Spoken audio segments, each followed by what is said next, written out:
Selamat pagi Bapak-bapak, Ibu-ibu, dan saudara-saudaraku yang kekasih. Bagaimana keadaan saudara-saudaraku yang saat ini?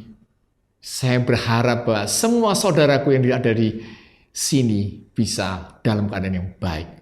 Dalam keadaan penuh dengan kemenangan dan dalam keadaan yang penuh dengan semangat untuk menjalani hidup-hidup ini. Bagaimana kalau saudara-saudara dalam keadaan yang kelemahan tubuh, ataupun mungkin dalam keadaan yang susah, ataupun mungkin dalam keadaan yang sulit dalam pekerjaan? Jangan takut, karena Tuhan kita adalah Allah yang maha kuat, maha besar. Kalau kita meminta, pasti Tuhan akan menyertai kita dan mengabulkan doa-doa kita. Dan sebelum saya akan bacakan kitab Mika pasal 6 dari 6 sampai 8, dan temanya adalah tuntutan Tuhan. Mari kita berdoa. Dan nanti Bu Betty akan memberikan renungannya pada hari ini. Mari kita berdoa.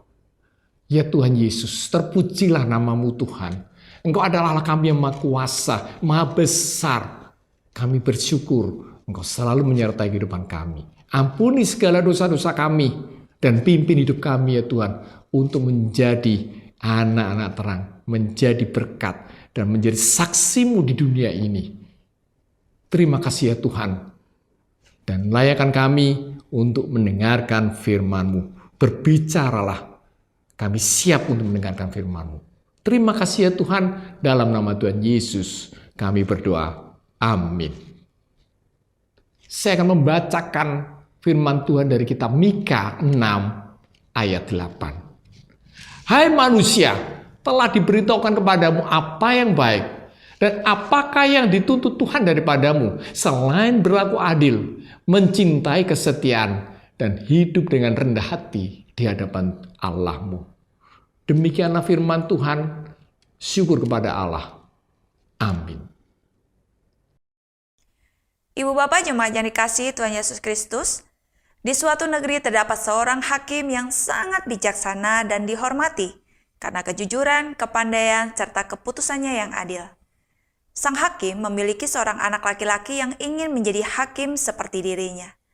Sang putra belajar ilmu hukum dengan sungguh-sungguh sehingga ia memiliki kemampuan yang baik tentang hukum. Ketika ia sudah belajar di tingkat lanjut, ia memahami bahwa profesi hakim penuh dengan tantangan dan resiko yang tinggi. Seorang hakim bisa mendapatkan tekanan dari pihak-pihak berperkara. Seorang hakim akan didatangi orang untuk disuap. Bahkan tidak jarang ada ancaman pembunuhan untuk sang hakim. Jika sang hakim gagal dibunuh, maka anggota keluarga sang hakim mendapatkan teror yang menakutkan. Sang putra merasa bahwa pekerjaan hakim penuh dengan bahaya. Ia menjadi ragu-ragu dan memutuskan untuk tidak melanjutkan cita-citanya sebagai seorang hakim. Ia juga mendesak sang ayah untuk berhenti menjadi seorang hakim. Ia beralasan jika sang ayah berhenti sebagai hakim, masih banyak ladang pekerjaan yang lebih aman dan menghasilkan. Sang hakim dengan sangat bijaksana memberikan jawaban kepada anaknya demikian. Aku sudah mencintai pekerjaanku ini. Aku menjadi hakim bukan karena mengejar kedudukan, bukan pula menginginkan penghasilan besar. Aku hanya ingin mengabdi kepada kebenaran dan keadilan. Sebuah jawaban yang memperlihatkan ketulusan dan kerelaan untuk mengemban profesi yang mulia. Ibu bapak yang dikasihi Tuhan Yesus, orang-orang Kristiani juga mendapatkan panggilan mulia untuk mempraktikkan kehidupan yang adil, mencintai kesetiaan, dan hidup dengan rendah hati di hadapan Tuhan.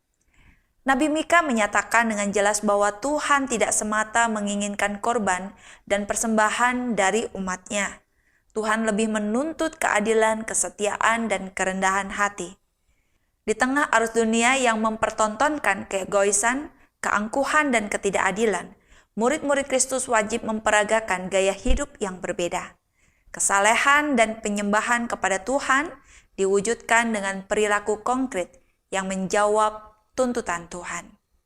Tuntutan Tuhan menepis keegoisan, menghadirkan keluhuran. Amin. Mari kita berdoa. Bapa Surgawi, biarkanlah kami diproses oleh Tuhan untuk dididik semakin indah di hadapan Tuhan dan di hadapan sesama. Menjadi pribadi yang mengabdi pada kebenaran dan keadilan yang kami wujudkan di dalam keseharian kami, tatkala kami berinteraksi dengan orang-orang di sekitar kami. Mampukan kami untuk berlaku demikian dari hal yang kecil sampai hal yang besar. Kiranya Tuhan senantiasa memimpin kehidupan kami. Terima kasih untuk firman Tuhan yang boleh kami renungkan pada pagi hari ini, dan kami mempersembahkan hari ini dan segala karya kami di dalam tangan pengasihan Tuhan Yesus Kristus. Amin. Selamat pagi, selamat berkarya. Tuhan Yesus memberkati kita semua.